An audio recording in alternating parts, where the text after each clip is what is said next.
Bueno, tenemos la segunda parte de la charla sobre domesticación humana. Bien. Con el profesor Mauricio Jorge Yatá como invitado especial. Bien.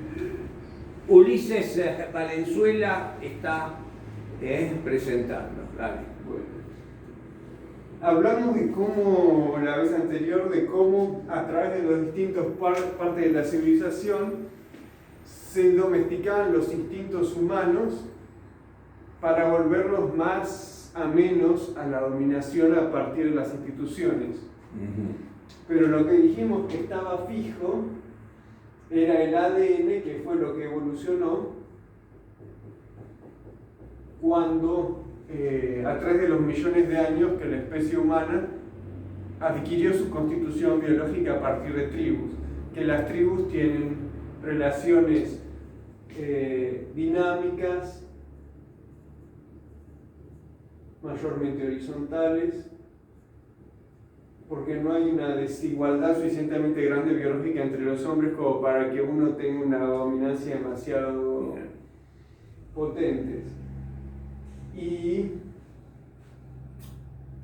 familiares, porque esa es la relación natural entre los seres humanos que procrean y tienen hijos. Bien. Entonces vamos a ver cómo en nuestra fase de la dominación humana y domesticación, que dijimos que era así, esta fase actual incluye especialmente la destrucción. No, hay nada de esto, no, el otro. Los redonditos de arriba, los redonditos de arriba. No, porque esos son de... Eso es permanente. Permanente. Esto incluye la destrucción del legado genético humano, que es necesario para acabar con las dinámicas horizontales y de grupos familiares. Bien. Pero antes de llegar a eso, vamos a ver cómo la domesticación afecta genéticamente a los animales. Para ver por qué es tan relevante. Cuando el ser humano domestica al lobo, lo que ahora es el perro, bueno, me salió un perro. No, perfecto. Pero es así, es realista. Por suerte lo nombraste, dijiste perro, dijiste... Claro, si no sabíamos si no, que... me daba cuenta. Bueno, no importa. Le ponemos las orejitas. Bien. Ahí es más claro. Bueno, la cuestión es que en este proceso hay un punto clave que se llama la neotenia, que es... ¿Te acordás que habíamos hablado de que la relación de dominación original es entre los mayores y sus hijos? Exacto, sí. Porque el hijo, cuando viene al mundo, está indefenso, depende de todo para su familia, depende para todo de su familia, mejor gramáticamente dicho, y tiene que aprender de sus padres todas las normas de comportamiento sociales, inclusive todas las normas dinámicas de su grupo de parentesco. Perfecto. Pero cuando esta persona crece, ya deja de ser inferior a sus padres en el esquema del orden natural. Pasa a ser más o menos su igual. Claro. Inclusive cuando se vuelven ancianos, el dominio de la mayoría de las sociedades pasa más bien al hombre joven y vigoroso, al menos en las sociedades naturales. Claro. Por ejemplo, cuando hablamos de los nómades mongoles o demás. Porque la fuerza física, como en una manada de lobos, está asociada a la dominación social. Y también la rapidez de mente, todo lo asociado con una cierta medida de juventud. No con un joven que todavía está creciendo, sino uno que ya alcanzó la madurez. Perfecto. Pero ¿qué pasa con la neotenia? La neotenia es adulto, es un concepto biológico de un adulto con características de niño. infantiles, se podría decir, más bien. Bueno, infantiles, bien, poner infantiles. Porque es lo que la publicidad manda como norma. La publicidad tiene que ser para chicos de 10, 4, 6, 7 No, años. en parte sí, y fíjate que la última tendencia del consumo es que, por ejemplo, los cómics originalmente eran para niños, los superhéroes, todo lo demás. Eran para niños pequeños, porque qué adulto podía creer que existían los superhéroes, Claro. o que esa versión tan simplista de la vida podía ser algo que aplicara moralmente. Perfecto. Pero en la actualidad los cómics son para todas las edades y especialmente para los adultos. Wow. Y se explota ese mercado de gente básicamente que no quiere crecer, entonces se mantiene con los mismos ídolos y consumos desde su niñez hasta su adultez. Wow. Eso digamos que es una forma de neotenia en el marketing. Bien. Pero no es una neotenia literal porque no es biológica. Bien. Pero cuando se domestica, por ejemplo, al lobo, en el perro o en el gato, a través de la crianza selectiva de generación en generación, tenemos acá un lobo, hagámoslo un poco diferente, más gordo todavía. Bueno, mejor alimentado. Un zorro, ¿no? Es más bien lo que me salió, pero se entiende. La cuestión es que el animal domesticado es una versión neoténica del animal original. A través de generación en generación se favorecen los genes que inhiben la adultez. Bien. Entonces el perro se mantiene con características infantiles durante toda su vida. Bien. Y esas características infantiles favorecen la dependencia de una figura paterna, al igual que en el caso humano. Perfecto. Entonces el perro identifica una figura paterna en sus dueños. Y de hecho, esta domesticación no es una cosa que se da en términos de igualdad, sino que se cree, más allá del mito, de que las sociedades humanas robaban cachorros de lobo y los criaban desde pequeños porque si no nunca los iban a aceptar como parte de su familia. Bien.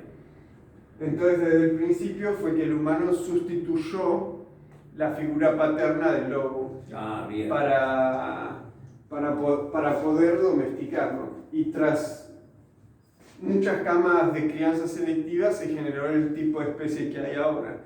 Y la mayor exacerbación de la neotenia, podemos decir, ¿cómo dibujarías un caniche toy?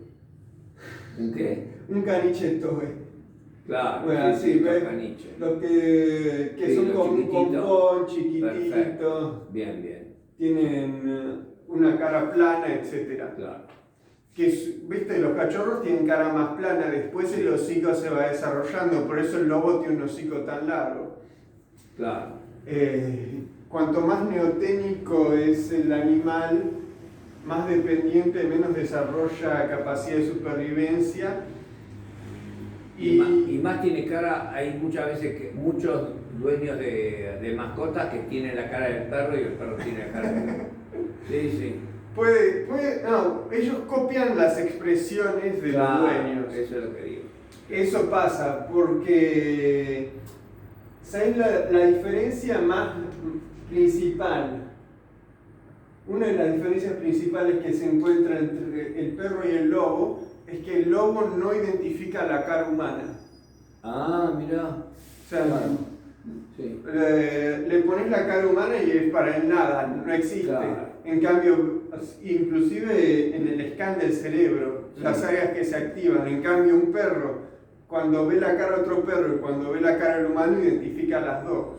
Claro, perfecto. Como que para él son intercambiables. Bien.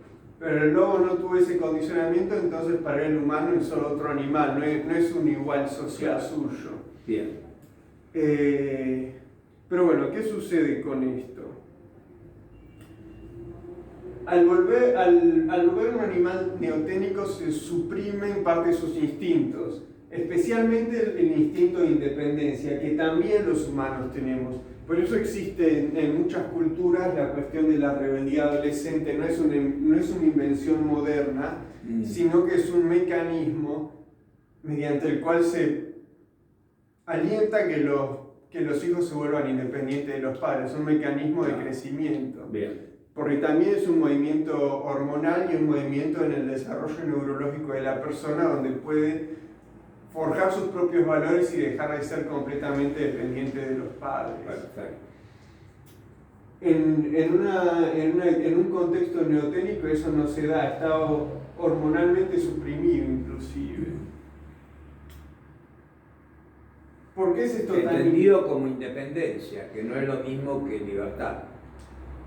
Sí, dependencia versus libertad. Sí, pero también podríamos hablar de independencia. ¿Cuál considerás vos que son las diferencias? Yo la tengo clara, pero ¿cuál que considerás vos que son las diferencias de definición de independencia y de libertad? Yo creo que la independencia es la capacidad y la libertad es la actualización, porque no se puede ser libre sin ser independiente. Bien. Porque cuando uno es dependiente, uno necesariamente está atado, digamos, ligado. Sí. Ligado a la voluntad de otros. Escribí más grande. Pasa que tenía poco espacio por el logo. Lo borramos.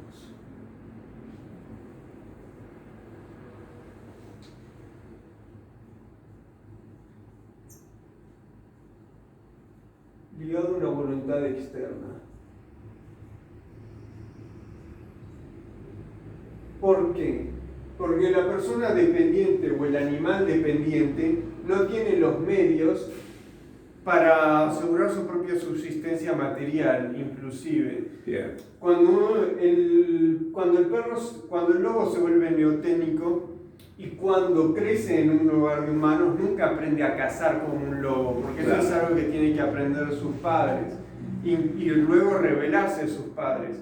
De los humanos ni aprende esa cacería, ni se le permite rebelarse porque su código genético está alterado para suprimir esas cuestiones que le darían la independencia. Entonces, bueno, yo te digo las dos definiciones de independencia y de libertad para que lo tengas en cuenta. Independencia es la capacidad de una persona de avanzar hasta el límite de otra persona, de un sistema, de una idea o de una cosa. La capacidad que tiene de expandirse y el límite que le pone otra cosa o una persona. Mientras que independencia es... Mi libertad.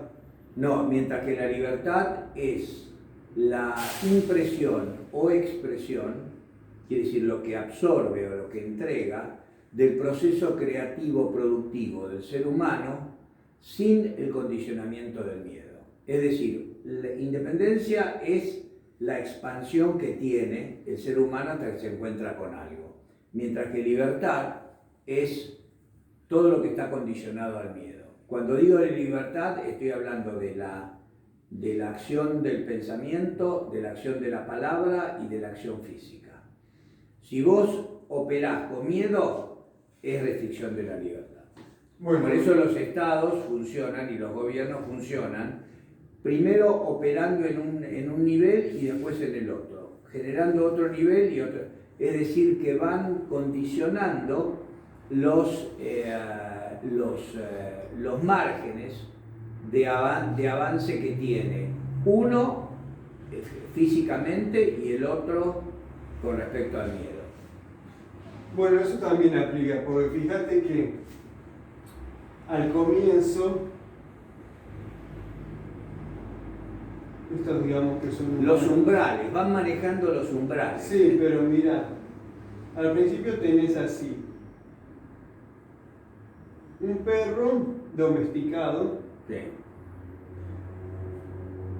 y es parte de una tribu. No es, igualmente es un vínculo artificial porque nunca va a poder revelarse y nunca va a poder ser su igual. Sí. Pero se puede mover en este ámbito. Claro. Pero a medida de que se va refinando la domesticación, se van achicando los ámbitos hasta que tenemos esto ahora, el caniche toy, que está restringido a un ámbito completamente doméstico y no puede ni salir de la puerta sin De que su se la casa. abra. Claro, perfecto. Y que todo el tiempo, si no, tiene que tener la correa y está completamente sujeto. Mientras que originalmente no era así. O sea, se van restringiendo los ámbitos a medida de que aumenta la domesticación y la neotenia. Y es muy similar a lo que pasa con las personas. Ahora nosotros también estamos así. Pero imagínate que estos son los límites del Estado y tampoco podemos abrir la puerta de nuestra casa. Perfecto. Entonces, ¿por qué es importante esto con esto? ¿Y cómo se llega a una neotenización humana? Bueno, tenemos primero que, como anticipé en la primera parte, a través de los miles de años que dura el proceso de la domesticación, digamos que empieza aproximadamente en el 6000 AC hasta ahora. Sí. O sea, 8000 años, que es más o menos la completa duración del desarrollo civilizatorio. O sea, hay civilización, ¿de qué estoy hablando? Es igual a institucionalización. Ah, bien. Porque, por ejemplo, acá tenías... 1.000.000 de años. No, esto es... También sí, bueno, de eso hablamos antes. Los 1.000.000 de salvajismo. Claro. Pero, ¿por qué digo, por ejemplo, 10.000 AC? Que acá tenés cierta agricultura, asentamientos, Bien. pero igualitarios. Bien. O sea, todavía no se había inventado la institución, ni la desigualdad social institucionalizada. Por ejemplo, cuando se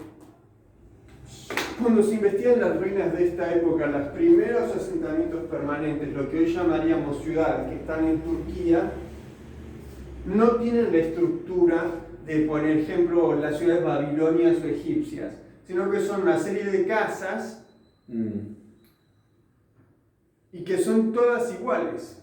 Bien. No hay un edificio gubernamental, no hay un palacio, no hay una pirámide, plaza, zigurate, etc. Mira. Eso sale de la arqueología antropológica. Mira qué bien. Entonces, y también se estudiaron los sedimentos de todos los artefactos, huesos, etc. Y se encontró que en todas las casas existían básicamente los mismos artefactos, así que no había desigualdad de riqueza. Perfecto. Lo único que encontraron que muestre cualquier tipo de distinción es que algunos cráneos de personas eran tratados y preservados con joyas para hacer algún tipo de adoración ritual. O sea, las personas notables eran honradas después de la muerte. Bien. Pero durante vida todos llevaban una vida similar. Pero cuando ya llegamos a la fase civilizatoria, tenemos el zigurat, la ciudad amurallada, las fortificaciones, todo lo que hoy asociamos con las ciudades y la civilización. Bien. Y ahí también hay una casta sacerdotal y demás. Perfecto. Mientras que acá no existía nada de eso. O sea, era un asentamiento, tenían agricultura, pero no habían desarrollado la desigualdad social que implicaba una institución. Entonces, cuando esto ocurre, comienza el proceso de domesticación humana, que duró todo este periodo. Y durante este proceso pasamos de tener una gran variedad genética a muchísima menos. A medida que aumenta la población, disminuye la variedad. Ah, mirá. porque tenemos menos ancestros comunes porque vamos desplazando otras poblaciones. Somos muy pocas poblaciones núcleo. Quiere decir que antes había muchísimas más diferencias entre los hombres de lo que hay ahora. Muchísimas más diferencias entre las personas y entre los grupos étnicos. Claro. Fíjate que en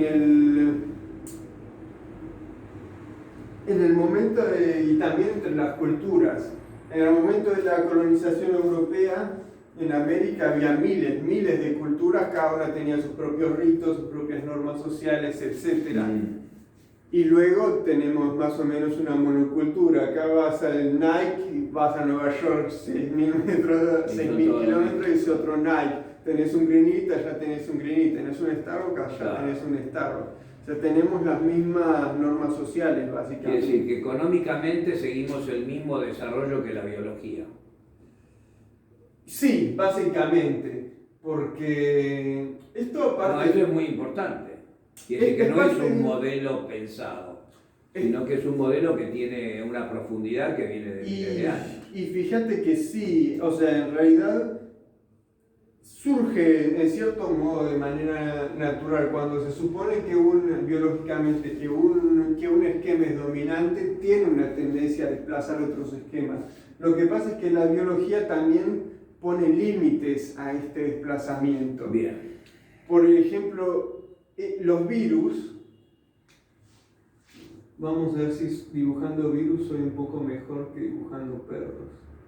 No importa, mientras lo verbalices no tengo problema. Ahí está, igual, más o menos. En realidad tiene una sección en el medio. Esto es un retrovirus. Eso parece una ameba. Es un retrovirus, vamos a ver si lo hago mejor. Bueno. Porque no tenía alcohol. No importa, está bien, pero se limpia igual. Es más bien así. Tiene una parte ahí donde está el ARN y tiene una parte acá donde se une a las proteínas, al código genético. Bien. Entra la célula. Bueno, virus. Bien. ¿Qué es un virus? Un virus es un error. Es un error de replicación en las proteínas. Es una singularidad biológica, podemos decir. ¿Viste, por ejemplo, cuando uno copia un archivo muchas veces en la computadora, uno de esos archivos puede haber un error mientras se copió y queda un archivo corrompido que no se puede abrir? Claro, sí, es cierto. Entonces vos lo ves, pero no puedes hacer nada con eso. Bien. Bueno, nuestras proteínas, nuestro ADN, se replica millones y millones de veces a través de la evolución y también dentro de nuestro cuerpo. Bien. El cáncer es un tipo de esos errores, pero los virus son un error que tiene la capacidad de replicarse a sí mismo. Quiere decir, cuando se corrompe, sigue creciendo, pero con el error. Sí. O sea, el error pasa esto. Vos tenés un código defectuoso que produce ese virus. Sí. Esto está en una célula, esto es ADN, todo acá adentro es ADN. Bien. El ADN o ARN se replica de una manera anómala que pasa una de cada miles de millones de veces. Perfecto. Pero como sucede tantas veces, esa singularidad está destinada a ocurrir en algunos casos. Después tenés otra célula que originalmente está sana y el virus se introduce ahí sumando su código. Sí. Y de ahí reproduce muchos más. Bien. Y así continúa esa cadena. Perfecto.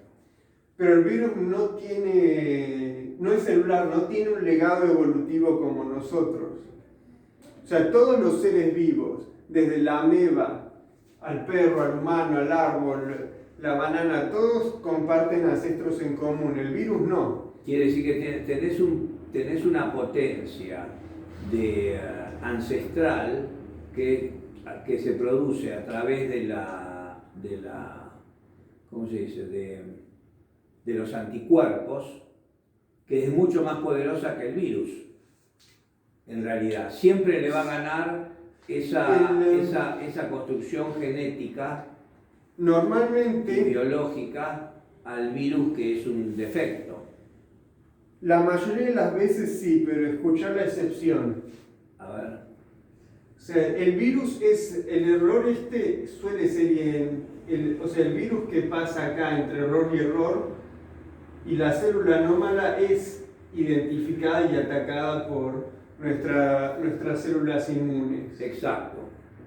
Que son infinitamente más que la del error, o en general. Son más sofisticadas porque es parte de un sistema. Claro. Por eso los ingleses dijeron, no, dejemos que se inmunice la misma sociedad.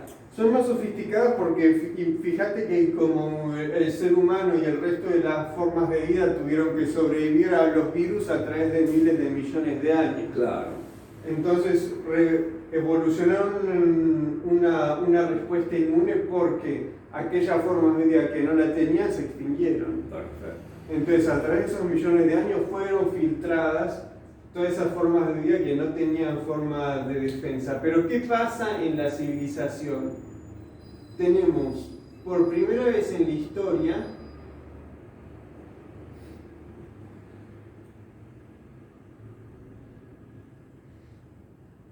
mi horrible Europa, tenemos una sociedad global.